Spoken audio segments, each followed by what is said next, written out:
Muito obrigado, Sr. Presidente, Sra. Ministra, Sr. Secretário de Estado, Senhoras e Senhores Deputados. Eu pretendia, se me ajuda a minha disciplina na utilização do tempo, dividir em duas partes, uma parte mais genérica e outra mais específica relativamente aos projetos. Nesta primeira parte, a primeira questão, que foi aliás já referida pelo Sr. Deputado Jorge Paulo Oliveira, diz respeito à despesa prevista nesta Lei de Programação Militar.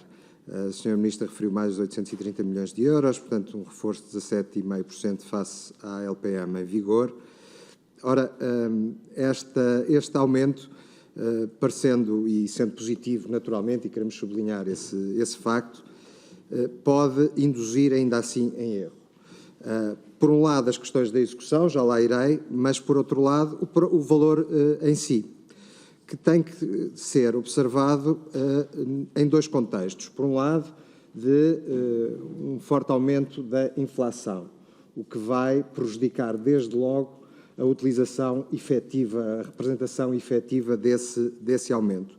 E por outro lado, a circunstância de estarmos em guerra na Europa e de sabermos que há escassez de equipamentos na área da defesa e que isso tem levado ao aumento dos preços dos mesmos. E, portanto, isso terá também consequências nesta LPM e na capacidade de concretização desta LPM. Ora, a questão que lhe coloco em relação a esta matéria é se o Ministério dispõe de informação quanto ao impacto, nomeadamente do aumento dos custos relacionados com a guerra e em que medida é que afetarão o aumento do preço de aquisição de equipamentos. Há algum estudo, há indicadores nacionais, internacionais, que nos permitam avaliar o efetivo incremento desta proposta. Bem como a questão da inflação, em que medida quantificada é que ela afeta este valor aparentemente positivo, mas que, e quero concluir com este aspecto, que na verdade pode ser todo consumido com estes aspectos conjunturais. Ou seja, na prática não haver um aumento da disponibilidade de recursos para a execução da LPM. Em matéria de execução, a questão preocupa-nos muitíssimo.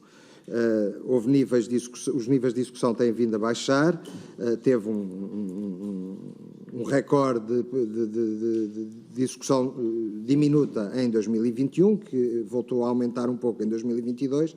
Ainda assim, a questão é que mecanismos é que nos pode propor para assegurar que a execução vai ser aumentada. Nós sabemos que não há cativações para esta lei, mas há outra espécie de cativações, que é a forma tardia como, nomeadamente, o Ministério das Finanças dá as autorizações para as despesas que muitas vezes impossibilitam a concretização dos investimentos previstos. Que mecanismos é que o Governo tem previstos para que isto seja evitado e que garantias de monitorização é que nos pode apresentar para mudar este quadro?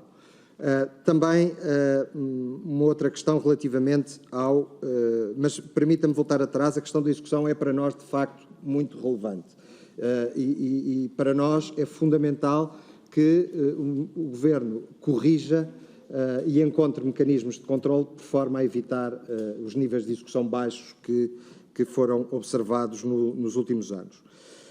A última nota mais genérica relativamente ao contributo para a economia nacional desta Lei de Programação Nacional. A Sra. Ministra referiu que estima em 33% o retorno para a economia nacional.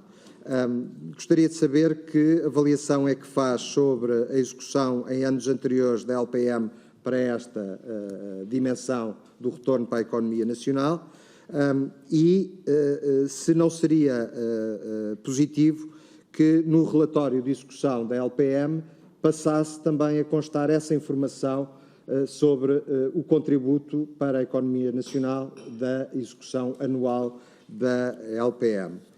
E ainda relativamente a esta matéria, não temos também informação sobre o contributo para o reforço da indústria de defesa no contexto da LPM e seria importante obter esta informação.